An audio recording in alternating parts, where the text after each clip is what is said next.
Que privilégio compartilhar com você neste momento a preciosa palavra de Deus para tratar de um assunto da mais alta importância para a sua, para a minha, para a nossa vida. O poder através da oração. Eu vou basear esta mensagem em Tiago, capítulo 5, verso 16. Vamos ouvir a leitura deste texto. Confessai, pois, os vossos pecados uns aos outros e orai uns pelos outros para serdes curados. Muito pode, por sua eficácia, a súplica do justo. Charles Haddon Spurgeon, príncipe dos pregadores do século XIX, disse que quando Deus está para fazer uma grande obra na terra, primeiro, Ele desperta o seu povo para orar. Deus, sendo soberano, tendo o controle da história em suas mãos, tendo as rédeas da história em suas mãos,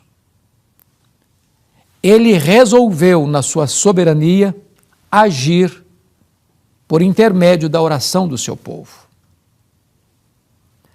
A oração não tem poder. A oração aciona o braço do Deus Todo-Poderoso. A oração é para gente fraca, como você e eu. Mas podemos recorrer pela oração ao Deus vivo, àquele que tem poder de interferir nos acontecimentos, de virar a mesa da história, de mudar o placar do jogo. A oração, na verdade, é a força mais poderosa da terra, mais poderosa do que um exército, porque a oração aciona o braço do Todo-Poderoso Deus.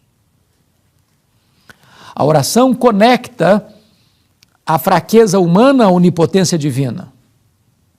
A oração conecta o altar da terra com o trono do céu.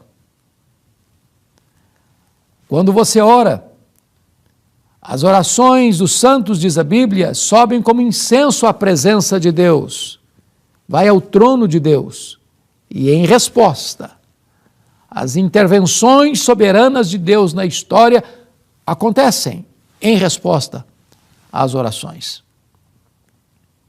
Tiago chega a dizer nesta obra, nesta epístola, no capítulo 4, nada tendes, porque nada pedis.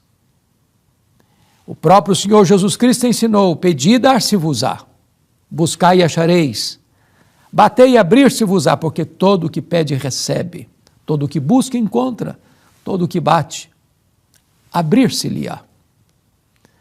Aqui Tiago 5,16, falando da vida, do ministério do profeta Elias, que orou com instância para não chover e não choveu, que orou e Deus ressuscitou o filho da viúva, que orou e fogo caiu do céu, demonstrando que só Ele é Deus, que orou e as torrentes abundantes e caudalosas desceram dos céus para regar a terra. Elias pedia e Deus atendia. Então Tiago diz, muito pode, por sua eficácia, a súplica do justo. Muito pode, por seus efeitos, a súplica do justo. A pergunta é, quem é justo? Justo não é aquele que não erra, não peca, não transgride, porque a Bíblia diz que todos pecaram e destituídos estão da glória de Deus. Justo não é aquele que ostenta a justiça própria, porque a Bíblia diz que o melhor de nós, as nossas justiças aos olhos de Deus, não passam de trapos de imundícia.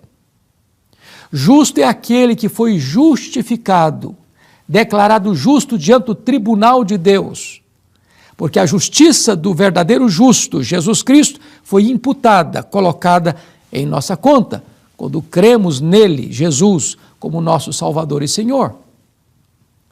Então, todos aqueles que foram declarados justos diante do tribunal de Deus podem orar, e orar com eficácia. Algumas pessoas dizem assim, mas a oração não muda nada. Eu quero dizer para você que muda sim. A Bíblia está cheia de exemplos de Deus virando a mesa da história, revertendo diagnósticos, alterando circunstâncias, em resposta às orações do seu povo. Quando o povo de Israel pecou no deserto, Deus disse para Moisés que iria destruir aquele povo e começar um novo povo através de Moisés, e Moisés se colocou na brecha, intercedendo pelo povo, e Deus suspendeu o juízo em resposta às orações de Moisés. Quando os anjos de Deus foram a Sodoma para exercer o juízo divino sobre aquela cidade promíscua e violenta, Abraão se colocou na brecha.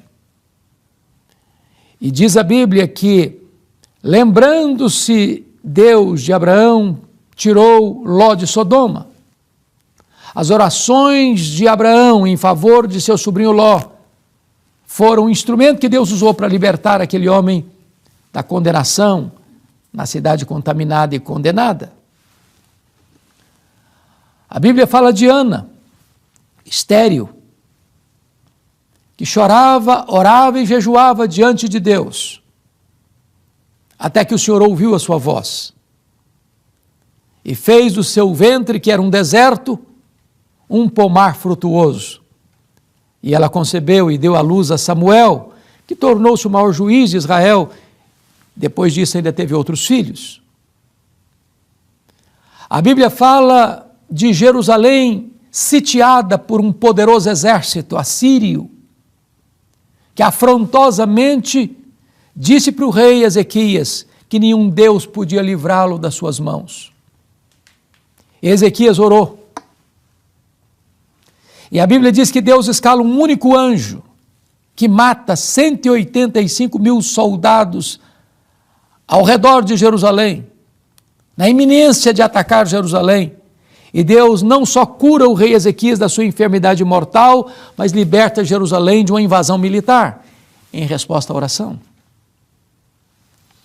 A Bíblia está cheia de exemplos de como Deus age em resposta às orações do seu povo. Está lá escrito em Atos capítulo 12, que Herodes Agripa I mandou matar o apóstolo Tiago, passando a espada em Jerusalém e encerrando Pedro numa prisão de segurança máxima, com 4 etapas de escoltas, onde ele estava guardado, acorrentado, até que passasse a festa da Páscoa para ser executado. Mas havia oração da igreja em favor de Pedro. E Deus enviou um anjo, e as ligaduras são soltadas. A prisão é aberta.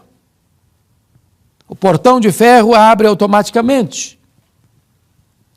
E milagrosamente Deus tira, através da ação angelical, Pedro daquela prisão de segurança máxima.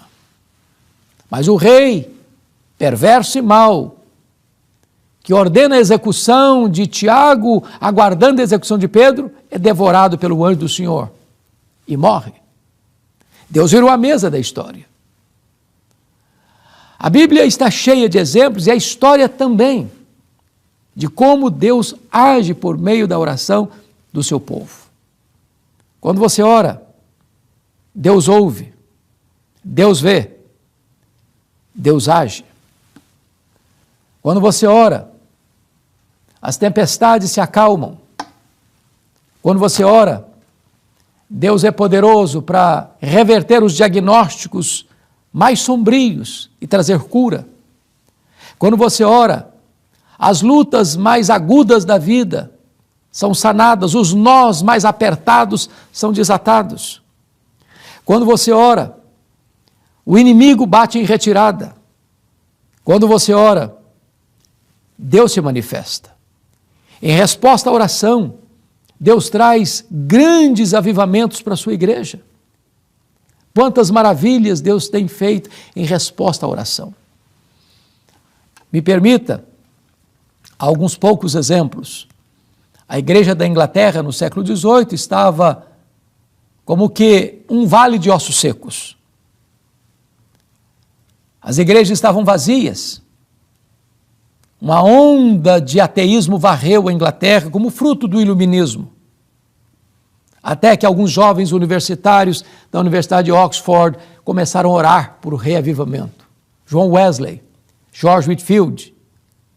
E na madrugada de 31 de dezembro de 1739, às 3 horas da madrugada, Deus derramou o seu espírito sobre aqueles jovens. E as igrejas se encheram de pessoas famintas de Deus. Nas praças as pessoas se acotovelavam, disputando um espaço para ouvir a palavra de Deus. E Deus restaurou a sua igreja. E Deus salvou centenas de milhares de pessoas como fruto da oração daqueles jovens. Eu tive a bênção de visitar a igreja coreana, que experimenta um grande avivamento em 1907. E até hoje, muitas igrejas, talvez a maioria das igrejas, têm reuniões diárias, pela manhã, pela madrugada. E ainda hoje nós vemos o soprar de Deus, o mover de Deus naquela nação. Igrejas fortes, pujantes, vivas, missionárias, em resposta à oração. Talvez você que está me assistindo agora tem causas humanamente impossíveis. Problemas no seu casamento, problemas de saúde, problemas espirituais, dramas pessoais, precisando de ver um sinal do favor de Deus na sua vida, na sua casa, na sua família. Pois eu conclamo você a dobrar os seus joelhos, a colocar a sua causa diante de Deus. O texto que nós ouvimos é: muito pode por sua eficácia a súplica dos justos. Todos nós temos livre acesso a Deus. O véu já foi rasgado.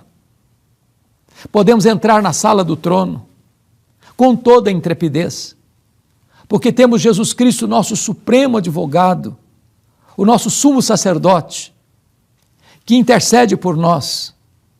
E então nós podemos apresentar a Ele a nossa necessidade, os anseios da nossa alma, os gritos do nosso coração, sabendo que Ele se importa conosco, que o trono de Deus nos acolhe e nos recebe, que os ouvidos de Deus estão atentos, que as mãos de Deus não estão encolhidas, que Ele é poderoso para salvar, para libertar, para curar, para perdoar, para fazer tudo novo na nossa história, na nossa vida.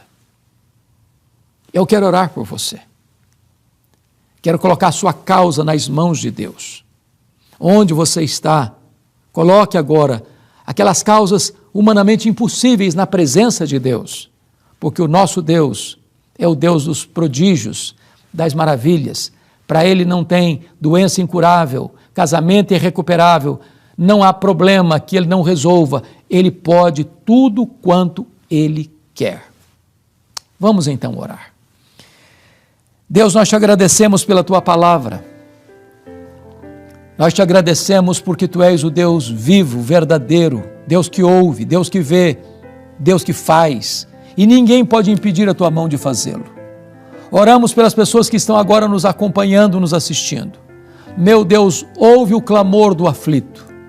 Estende a Tua mão, realiza maravilhas na vida destas pessoas que agora estão nos assistindo. Assim oramos, em nome de Jesus. Amém.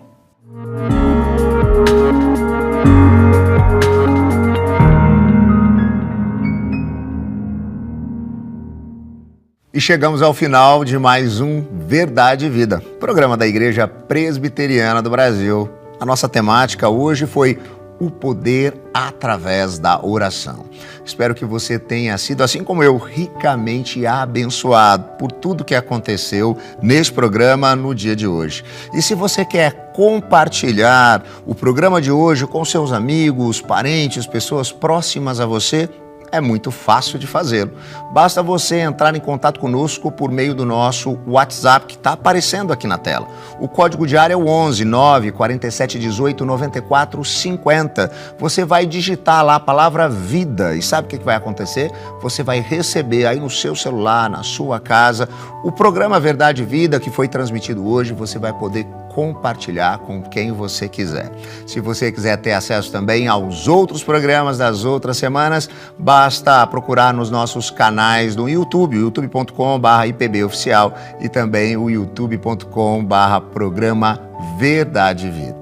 O Verdade e Vida vai ficando por aqui, mas semana que vem tem mais. Nós voltaremos neste mesmo horário e neste mesmo canal.